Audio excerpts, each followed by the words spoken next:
Hi, everyone. Welcome to another episode of the Black Real Estate Dialogue podcast. Here with me, I have Kyara and Khalil from Charm City Buyers. They are out of Baltimore, Maryland. Super excited to speak with them today. Been following you two for a while, so very glad that we have an opportunity to interview you. Yay, thank you. Thanks for having us. For sure, for sure. So first, we'd just love each of you to talk about what your childhoods were like and what you saw or what you didn't see that shaped your view of building wealth.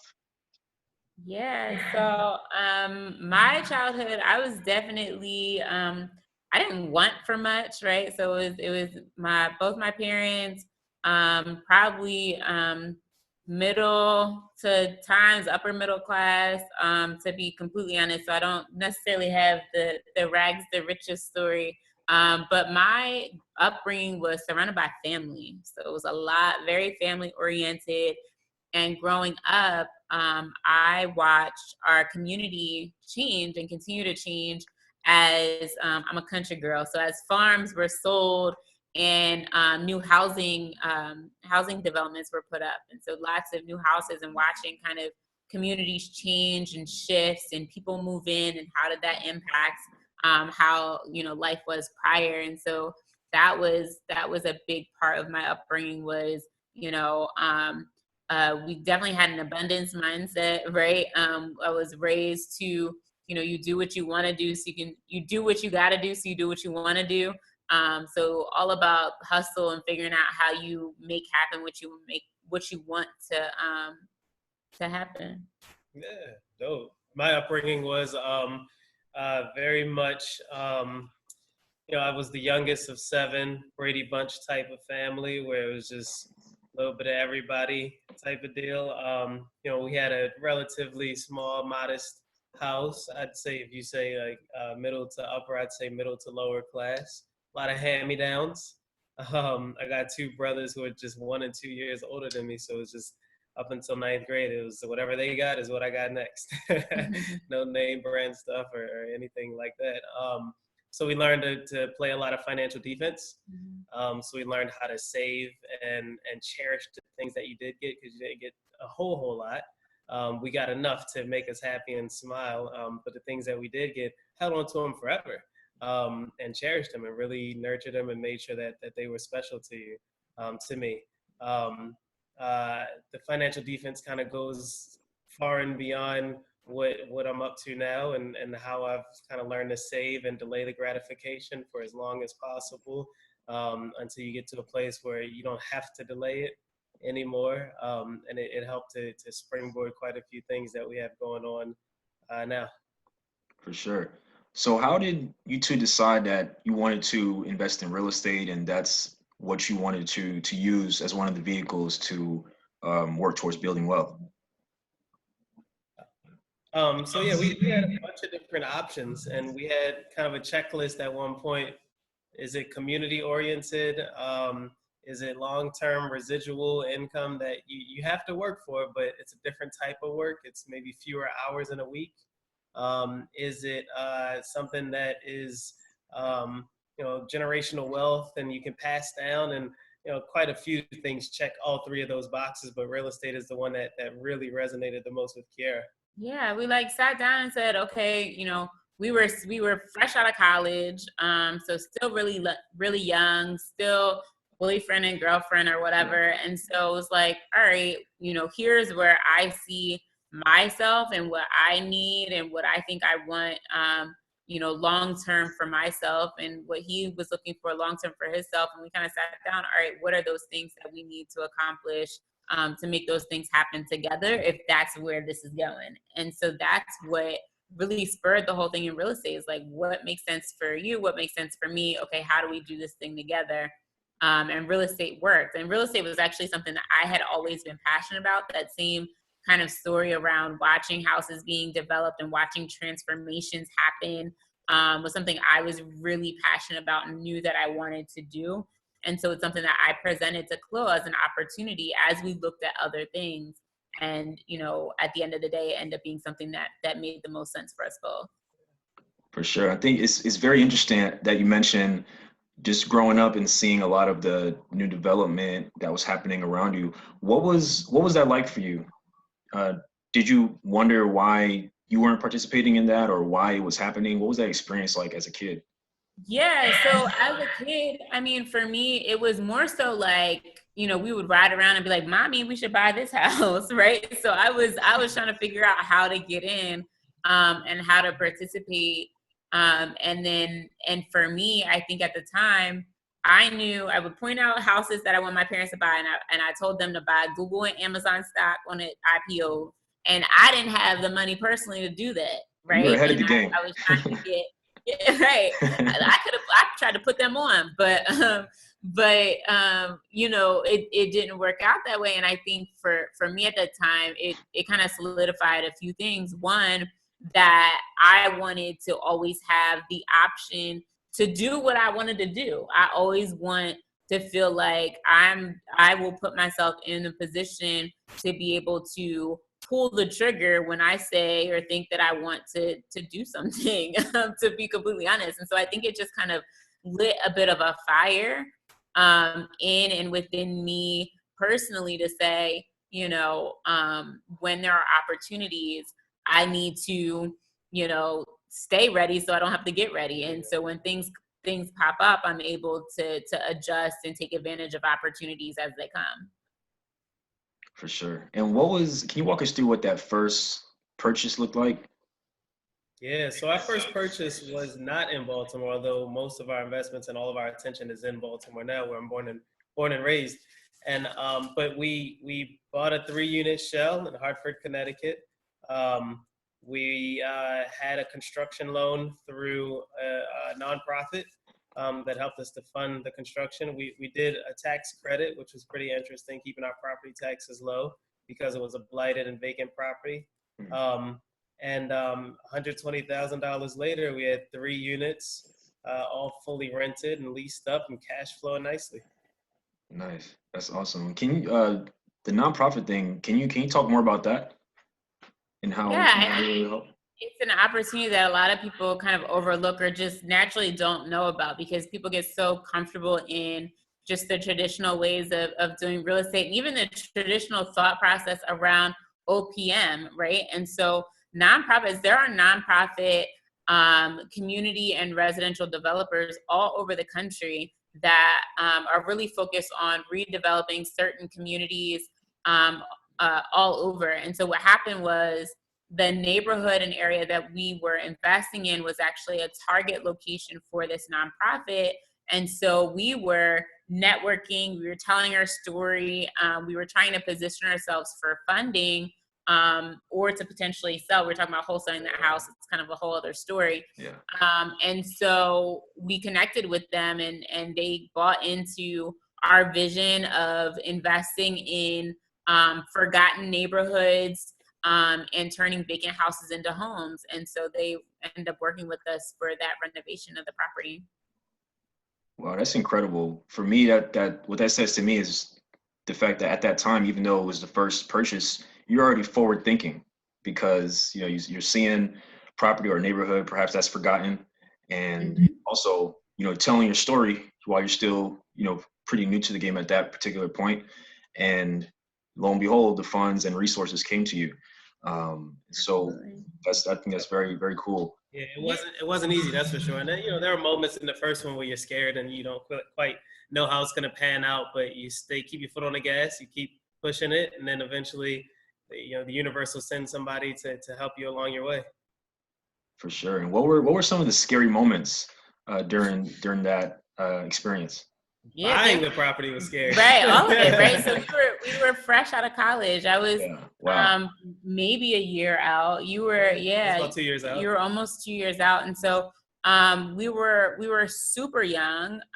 We bought a vacant shell. So our very first deal was $120,000 renovation. Wow. And neither of one of us come from families of developers or anything like that. It was just us leaning on each other and figuring it out. And so there was tons of moments where we were like, I don't know, we thought we planned on wholesaling the property. That's when we realized that it was in a neighborhood that bigger pockets or someone like that would say don't invest in. And so we couldn't quite find someone to wholesale it to. And we're like, forget that. Like, this neighborhood deserves nice quality homes. And so we decided that we were going to figure out how to do that ourselves. And really, I think for us, we were kind of too young to be scared enough to not do it, right? And I remember having a conversation where we were like, man, if all goes left, we'll figure it out. Like, we'll just keep working, we saved up cash, and so we'll just have to rebuild our savings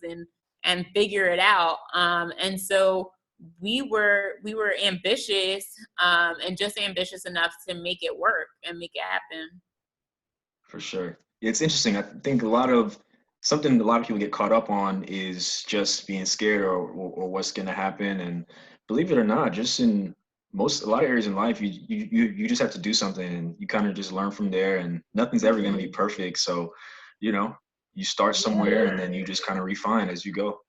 Absolutely. Say being an entrepreneur is like learning how to fly as you're building the plane. I like that. And that's how we started. Literally, we figured it out as we went, and we learned a lot from that very first deal that we applied to every single deal afterwards. So it was tons of learnings, but at the end of the day, we realized that done was better than perfect, and so we took action and figured it out and learned from our mistakes and kept it moving. Absolutely. So I have two follow-up questions. What were some of the things you learned from that experience, and then how did things grow from there?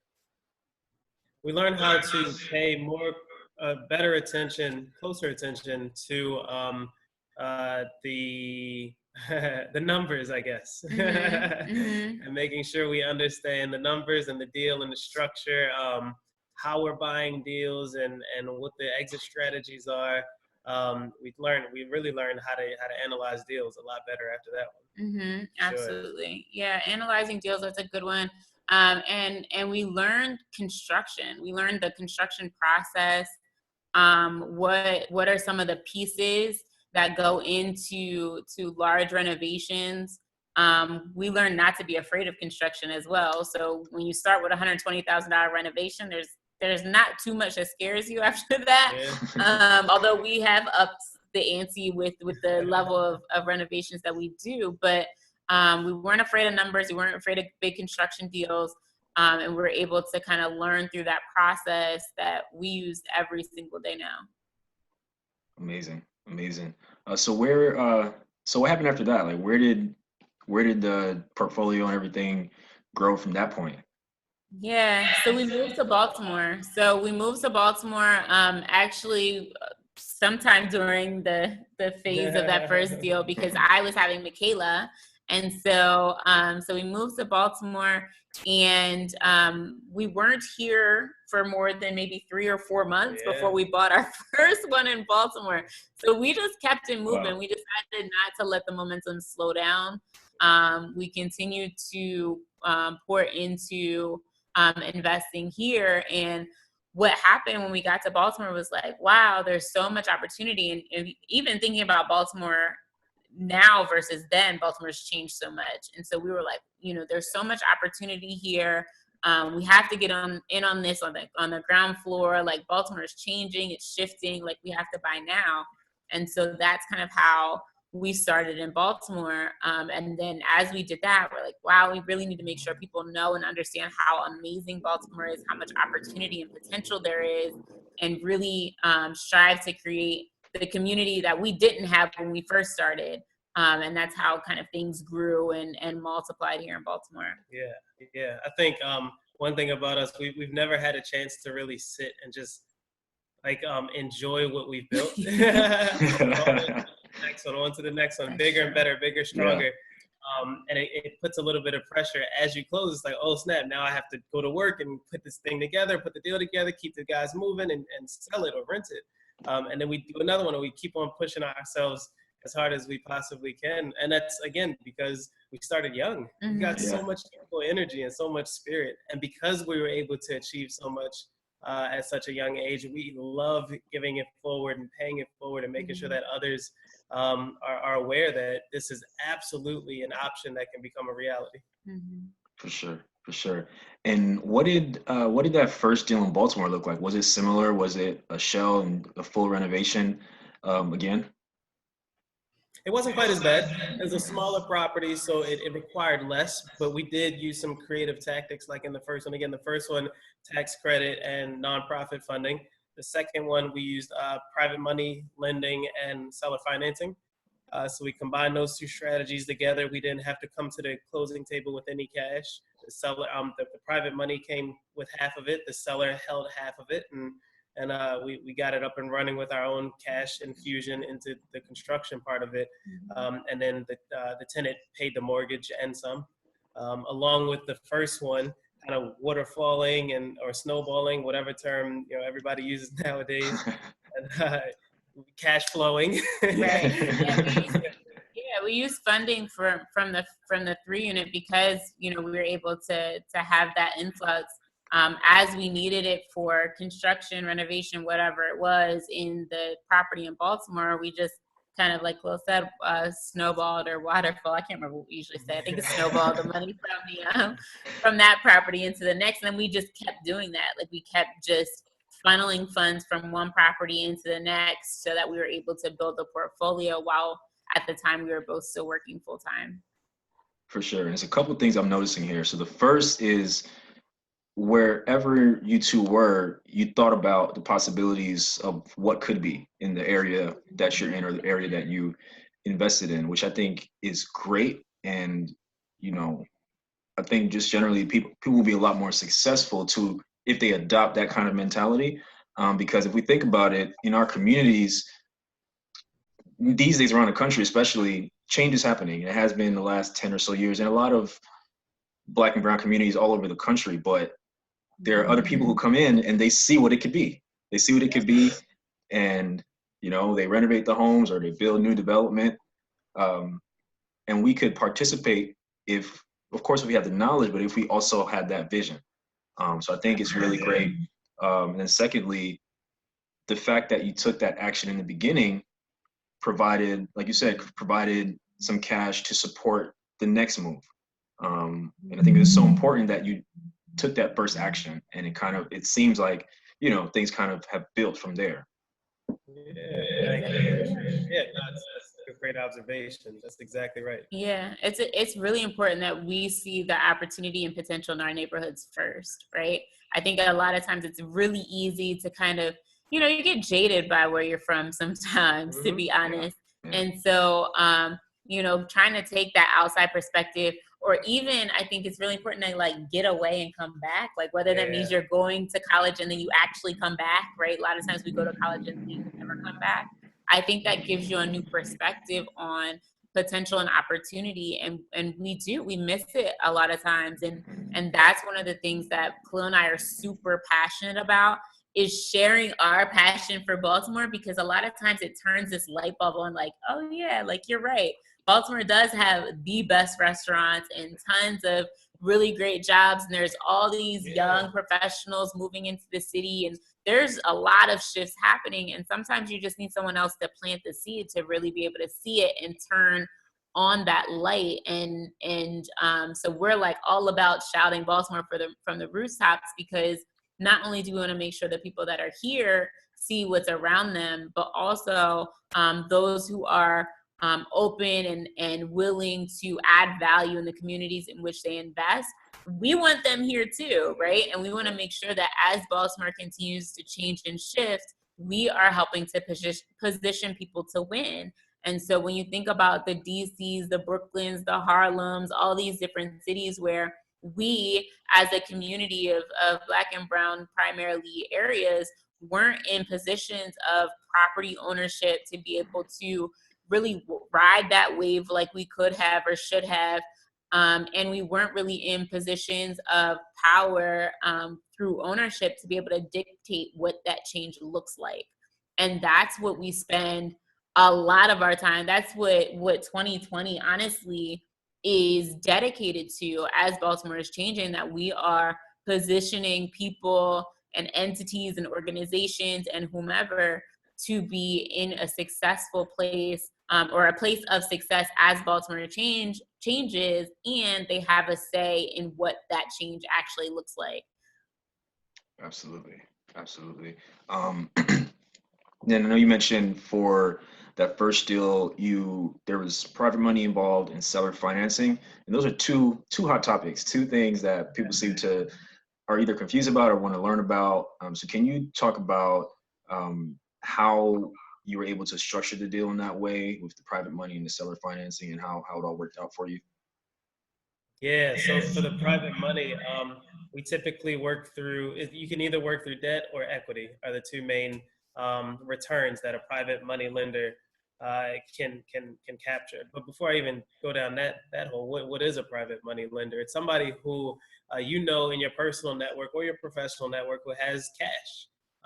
They're not a professional lender, but they have saved up or have accumulated a certain amount of cash, and they want to deploy it in a way that gives them cash back along with their principal. So it could be a doctor, a lawyer, it could be a family friend, it could be your rich uncle or auntie, whomever. But it's just somebody in your network with cash. And how they convert from just a person with money to a private money lender is that you position them and say, hey, I've got an investment opportunity, or I'm getting into real estate, or I've got a ton of mentors behind me who know this stuff. And we want to work together on a house with you. So if you put your cash in, we put our time and our expertise in, we can put this thing back to life. We can stabilize this property, and you can get your return, whether that's, again, debt or equity. So for this deal particularly, it was a debt transaction.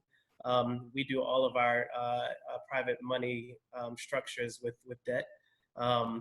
And that person got a return and they were pretty happy with it. The house cost about 26 grand. The private money lender put up about 15. So the seller financer held about 14. That's the difference. Yeah, it was like 16 and 8, but it doesn't really doesn't matter that much. The point is that the private lender it was a long time ago. Yeah. So what was it, like 5-6 years ago? The private lender was put up some and was able to get an interest return. And then for the seller financing, we asked the question. We were looking at the property. We're like, would you be willing to seller finance and hold the note? People don't understand how easy it is to really do a lot of these creative strategies. It's really just you asking the question a lot of times. And so we asked if they would seller finance. They said yes. And so we structured that.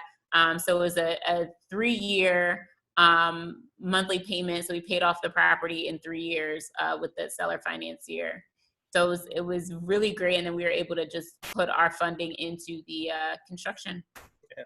Wow, that's awesome. And then from there, did you refinance out of that property? No, we paid it off. Oh, yeah, sorry, you said you paid it off. Yep. Yeah, so we paid it off in the 3 years. So then we had it free and clear. Now houses are selling in that area. A year ago, they were selling for $175. We saw one in the area sell for about $185. I think it was $185 a couple blocks down. Mm-hmm. So it was a great investment. And at the time, bringing up a point that Kyara spoke on earlier, when you're from the area, it's like, no, don't invest over there. You don't think about that type of stuff. So when I was growing up and listening to Baltimore club music and going down to Paradox and Hammerjacks and things like that, I remember hearing about this neighborhood in these club songs. Yep. I'm like, no, we're not buying a property over there. But then Kyara took a step back, not being from here, and she said, look, I can see Johns Hopkins from here. I can see one of the major parks from here. This is absolutely an area where in a short amount of time, the property values are gonna go up. And her vision and her ability to really foresee a couple short years later, we bought this in 2013. Wow. And the property value has gone up almost 5 times. For her to see that is just a testament to her ability to spot deals and one of her strengths. Absolutely. Absolutely. And then from there, did you grow your portfolio within that particular neighborhood, or did you target certain neighborhoods? What was the strategy after getting your foot into the Baltimore market? Yeah, like at that point, we weren't really, we hadn't narrowed down yet. So we were buying properties all over. We were just looking for great deals. So we continue to look for great deals and scoop up really good opportunities. And so we were kind of scattered for a while for our rental properties until kind of fast forward over the last few years or so, we've narrowed down a little bit more and tried to be a little bit more intentional about what it was that we were trying to accomplish and how. For sure, for sure. And at this point, where does the portfolio stand? Around how many units do you all have in the altogether? So we have about 20 rental units, and then we have like 5 active rehab projects of our own. Khalil also will is like a developer. Yeah, we provide construction management services where we help others with their projects and bring our team along to make sure that it's done right the first time and high quality. Yeah. So we have a bunch of projects going all over the place. Yeah, we're in control of a lot of development that's happening. Yeah, which is beautiful. It's great, and it's not something that we do alone. It's not something that we're very modest and humble about it, but we love being able to help other people. But we're kind of a big deal. No, oh, I know. I've been watching. We love being able to infuse ourselves into people's projects and help them bring them to life. Yeah. For sure. And that transitions perfectly into the next segment. So I know you two do a lot. I know you have NEXTgen, you have the Mobilized Baltimore events, you mentioned the development that you all do. I know that's just the tip of the iceberg. So I would love for you just to share with our listeners the different things that you're doing within Baltimore to continue to grow your portfolio, but also to help the community and to help others tap into it as well.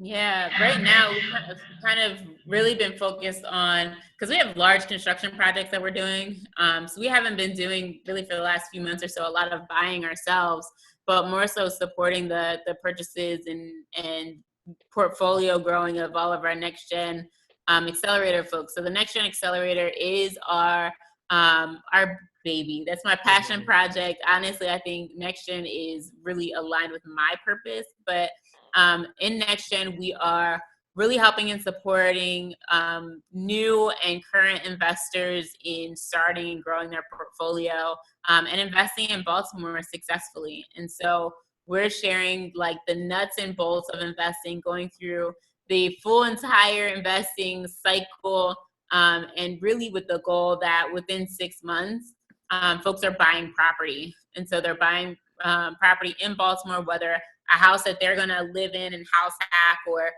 a rental property, or a construction project, or a flip, or a wholesaling. Like, we're working with folks doing all types of things here in Baltimore, again, to help position people for success as Baltimore continues to change.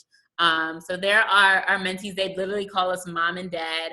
But that's where, we're spending a lot of our time, is really supporting and pushing folks forward so that they can invest in real estate better, faster, and smarter than we did. At the end of the day, I think what's important and something that we've always been really focused on is generational wealth, right? And not just for us, for other people, because we want our daughter to have people that look like her and move like her, who can, understand these types of concepts and have this similar experience to her, and legacy. And I think that legacy for us is going to be a lot bigger than us, right? It's going to be Baltimore. It's going to be all of our mentees. We have, NEXTgen right now is bringing in $1 million a year in rental income.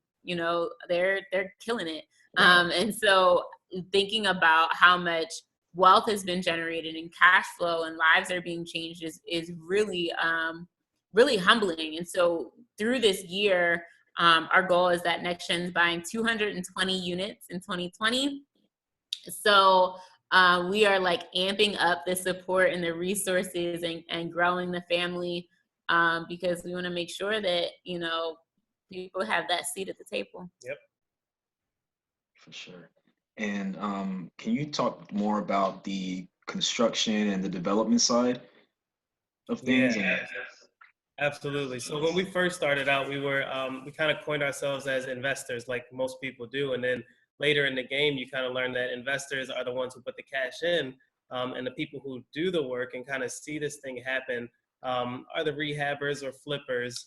of the real estate game. On a larger scale, when you start adding in the community and looking at the different amenities that the neighborhood offers and how you can kind of reshape things and strategically rehab houses in a way that that continues the growth in a very positive fashion, that's when you get into the development space, where you're really developing communities and developing neighborhoods and developing people. Rather than rehabbing houses. Rather than just rehabbing houses or flipping houses. Yep. So the development space is one that we've started to get into. We've about 2 or 3 years into it now, and it's a lot of fun. It's really where the rubber meets the road. The flipping and rehabbing phases where you kind of learn it, you knock your head around a bit, you decide whether or not it's for you, and then if it is for you and you're ready to take it to the next level, that development state is what's absolutely next. And that's where community associations are involved, for-profits, nonprofits, large, small, city, state, municipalities. That's where a lot of these kind of stakeholders all come together and say, okay, strategically, where do we need a grocery store? Or strategically, should we do this block of rehabs or should we do that block of rehabs? And how can we position those houses to be fixed as quickly as possible? That development space, I like that word a lot better. It resonates a lot more with me. For sure. And I know you mentioned a lot about the city and municipalities and such, and I've seen it. It seems like you two are very involved on the ground with the city at the city level. So can you talk more about how that aspect impacts development and investment? Because I think that could be a blind spot for a lot of people. And a lot of times we just think about, I'm going to buy a house, I'm going to rent it out, but we don't. It's not innate to think about the other factors that impact a community and the direction that things are going in. So I'd love for you two to share a bit more with us about that. Yeah, especially in our community. Yeah, it's tough in our community. Historically, there's been such a distrust from us towards the government, whether that's from us to police officers or us towards the legal system, and a whole bunch more. I'm sure we could go down a rabbit hole and talk for days about that. But the government's role is to help bring about positive change, right? That's just one piece of it. Another way to think about it is that your city has a business responsibility to promote the city and promote the city very well to its buyers, and its buyers are its owners, its homeowners, its commercial owners, those people who are paying property taxes back to the city or income taxes back to the city. And for the city to increase its property taxes and its income taxes and all the other tax bases, they have to eliminate blighted property. They have to sell homes. They have to provide an incentive for people to move in. They've got to provide amenities that are better than any other city or more creative or have a very specific niche or use its geographic position to the best of its ability. So when you're looking at the city as that type of lens, not just like a city, but as a vehicle of change and a vehicle of growth, and how can I help the city to thrive, and you understand what the city's needs are, that's where you start to really find yourself as a partner at the table instead of somebody who just lives here. For sure. And what would your suggestion be to someone who wants to get more involved and wants to be at the table, and when those kind of decisions are being made in their respective city? What should their first step be? Yeah, step number one would definitely be to connect with the community association in your neighborhood. So when a developer like us wants to come in and do some massive change or deploy millions of dollars into your neighborhood, if opportunity zone funding is coming into your hood, they're going to stop at the community association first, because that's going to be a gatekeeper to different incentives and opportunities through the cities or through the state. They're going to say, well, what does the community association in that space want, or what do they need, or what did they say when you present it to them? And so a lot of these conversations start in the community association. And so anyone from a Harlem, a Brooklyn, a DC, or whatever, when change was coming and change was starting to happen, they probably also noticed that their community association started to change. And so when we started to not have as much power in our community association, we didn't have as much power in say on what was happening and how. And so we can't sleep on our community associations. Like, we have to be involved. So even if you don't own a block of properties or whatever, that is a place of power, is to not only be involved in your community association as a member, but even participating on the board is going to give you tons of insight on what's happening, not only in your neighborhood, but in the city at large. So that participation is huge. That's big. That's big. I know, in a lot of communities around the country, we're worried about losing power. We're worried about not having influence on the direction certain things are going. So I'm really glad you mentioned that, that's a way people can get involved and, be part of the change and be aware and be able to tell others. And so I really think it's great that you two are involved in that level, and of course, helping other people find out too. No question. That's the first thought. You got to be part of the community association or be somehow involved in the community. The community is who votes for the local politicians, the local council person, all the way up to the mayor and the governor and everybody. So that's where their power is, in the vote. And I don't want to go down that path either, but it's a nice little round structure where if a developer wants to come in or an investor wants to come in, they got to stop past the community association, because the community association determines who the local politicians are and what the rules are, that the developer has to then listen to and follow, right? So that's really where the power is. Sure. And what are some challenges that you faced on the development side of things? Challenges are going to be everywhere, right? So it depends on what stage of development you're in. It depends on who the stakeholders are. It's really a case-by-case basis, but in general, you're going to see challenges if the architectural drawings aren't in line with what the construction team is doing.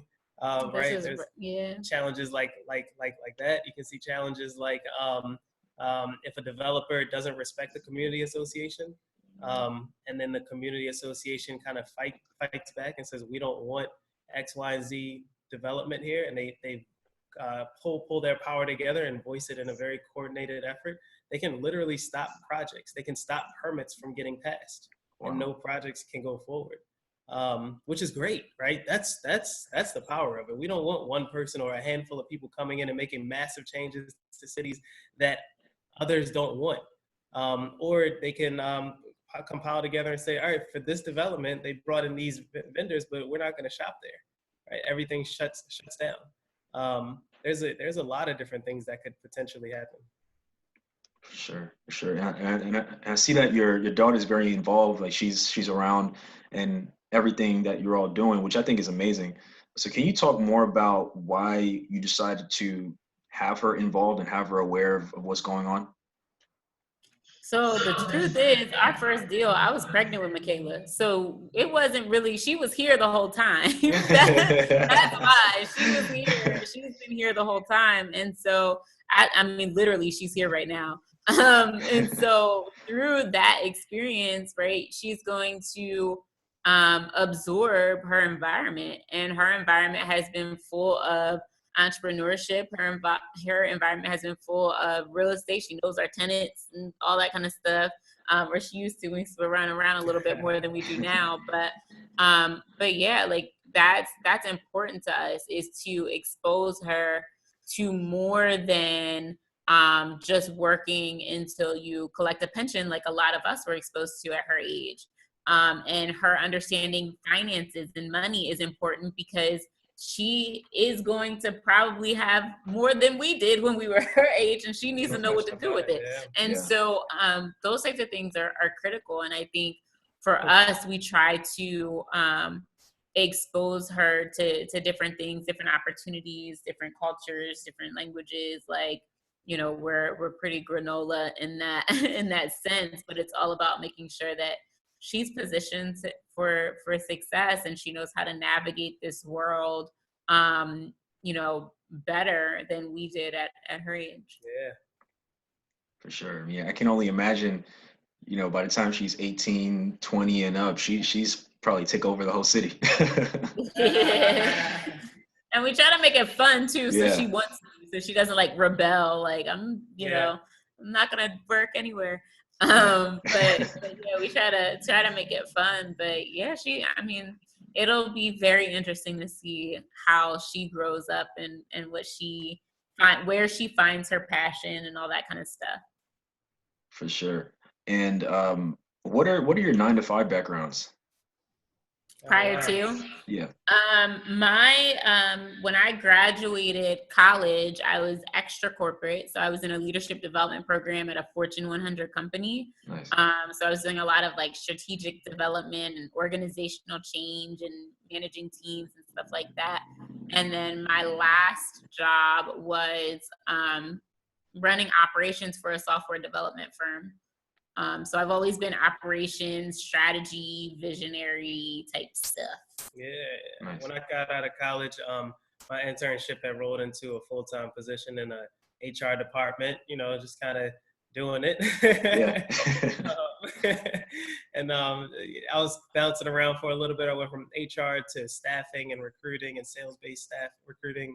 And then I worked for a nonprofit for a little while and just kind of getting my feelers out there and getting my legs under me. But every step of the way, I was putting cash away. I was making sure that my expenses were substantially lower than my revenue.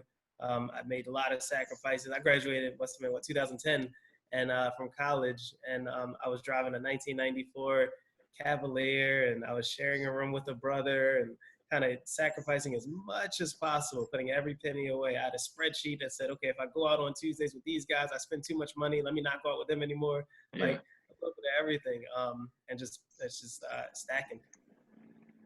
For sure. And you two obviously have a lot going on right now. How do you balance everything? Are you currently do you self-manage your units? Have there been any strategies you've implemented to kind of increase your efficiency as things continue to scale? Yeah, so for the rentals, we have like an online system that we use for management. So that was helpful in scaling. We implemented that years ago. But now we're at the point where we have like staff and help.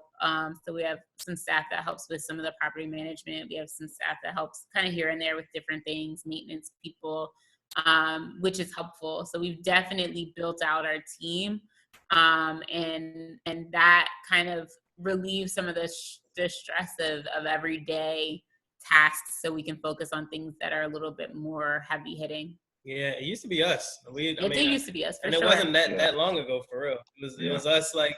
Doesn't feel like it. Kind of was. It was a minute ago. It was a little while. I remember I would leave like during my lunch break, go to a house, do a little work. When was the last time you left your house to do a little work? It was probably 2016. It's 2020 now. Yeah, it was 4 years ago. That's not that That's long. a long time.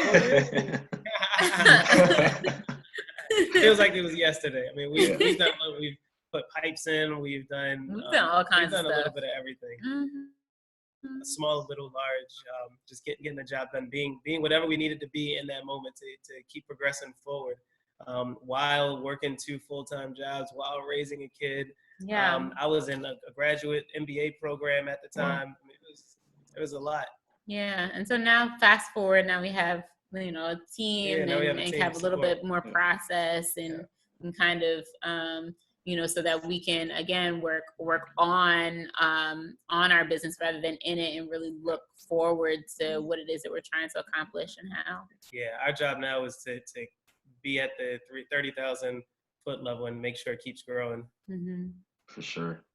And something else I wanted to discuss. So as you know, of course, Baltimore's gotten a lot of bad press over the years, and it seems like the narrative is changing. So can you talk more about that? Just how the city has grown since you two got there, and where you feel it's headed in the future? Yeah, I mean, Baltimore is, I think, so we were here through Freddie Gray riots and all those types of things. Obviously close from here, but I was here through that and kind of seeing Baltimore before, during, and after And what, from my perspective and what I see in the meetings that I sit in or hear Khalil talk about, Baltimore is ripe and ready, right? Baltimore, the change, we said like years ago, we would be on Instagram like, don't be mad when in 5 years from now, when Baltimore looks completely different, and we're cashing in all of those chips, right? Baltimore does look a lot different, and it'll continue to look different because Baltimore has literally been bought and paid for the next 5 to 10 years. And there are hundreds of millions of dollars being spent in the city in every single corridor. And so what people have to know and understand, if you watch, I understand you watch every episode and every season of The Wire. I hear you, right? I got you. But I promise you, if you turn off the news and you drive around the city, and not just drive around and kind of look and say, oh, wow, there's vacants, but you come and you go to a housing commission meeting, or you go and check out some, count the cranes, or you go and you see, you go drive around some of the commercial development projects that are being mentioned in the newspaper, you're going to see what's happening, what's changing.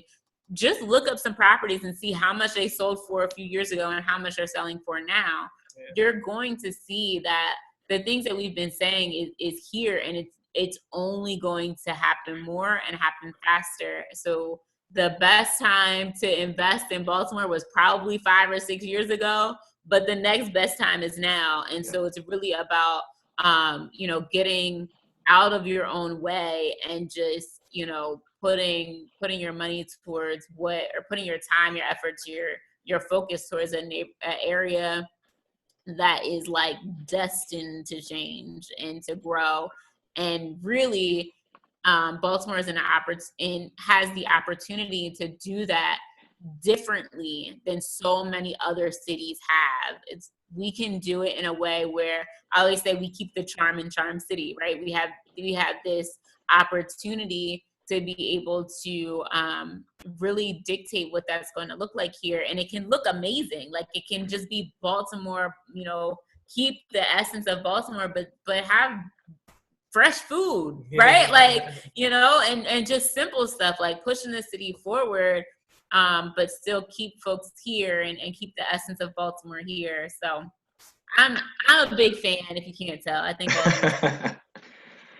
For sure. Last couple questions. So what does the future look like for you two? I know I think you mentioned for one of the big goals is for NEXTgen to have 220 doors this year. Are there any other big goals that you're working towards?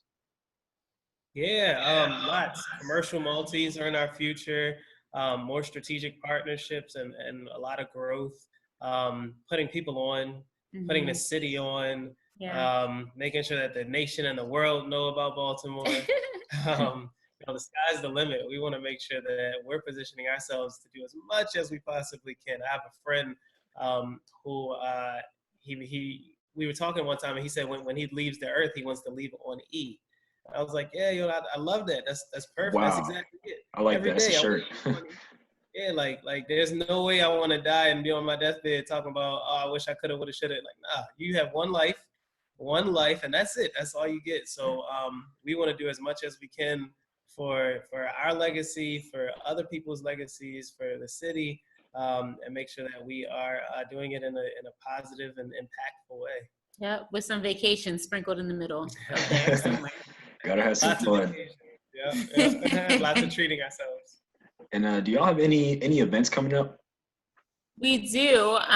So we do a quarterly Mobilize Baltimore meetup. So we typically bring together between 120, 150 people from all over the country. And we talk about investing. We talk about Baltimore. We usually have a topic. So our one in March, the topic is construction, contractors, and managing rehab. So we're getting into the renovation process and how to do that successfully. But we do them quarterly. So if Baltimore is kind of on your list and you want to come on in and get a hotel, have some fun with it, but get around a lot of great energy, awesome vibes, and network with people who are headed where you want to go.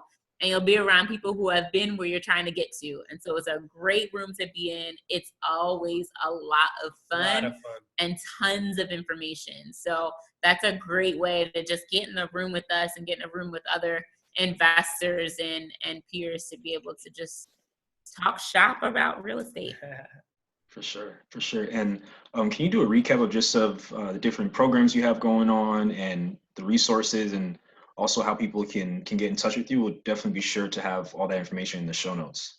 Yeah, absolutely. So if you're interested in learning more, connecting with us as part of the NEXTgen Accelerator and having us help support you on your journey to investing in real estate, specifically in Baltimore, there's an application process. So apply, make sure you put this podcast on as how you found us.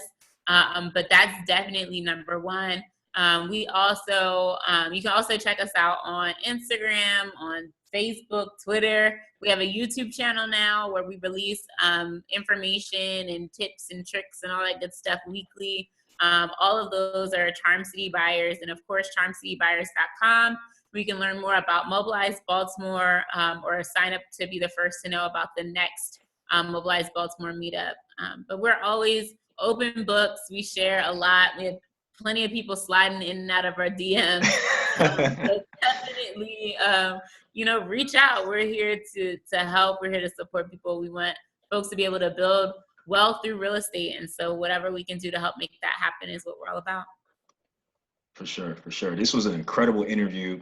I think the main thing that I continue to think about is just the fact that you two saw that first opportunity in Connecticut. You saw what it could be, and that mentality carried forward in Baltimore, and look where you are now. And not only was it advantageous for you two, but you have a community of people who are able to replicate what you've done and do the same thing in the city. And I think that first action kind of was like a domino effect to now, you're at a level where you're impacting the whole city. You're helping other investors, you're beautifying the city, now getting into the development and the construction space. So, I'm sure as you drive around, especially as the years go on, you'll be able to see your handprint all over the city and what you did not only for yourselves, but for your daughter and for people and for the city at large. So, this was a really powerful interview, and so glad that you two made the time to come on. Yeah, thank you so much for having us. Absolute pleasure. We appreciate you having us. Thank you. For sure. And everyone, thank you so much for tuning in to another episode of the Black Real Estate Dialogue podcast. You can find us on Instagram at Black Real Estate Dialogue, and you can also find us on Twitter at Bred Podcast, BRED Podcast. We look forward to talking to you all soon.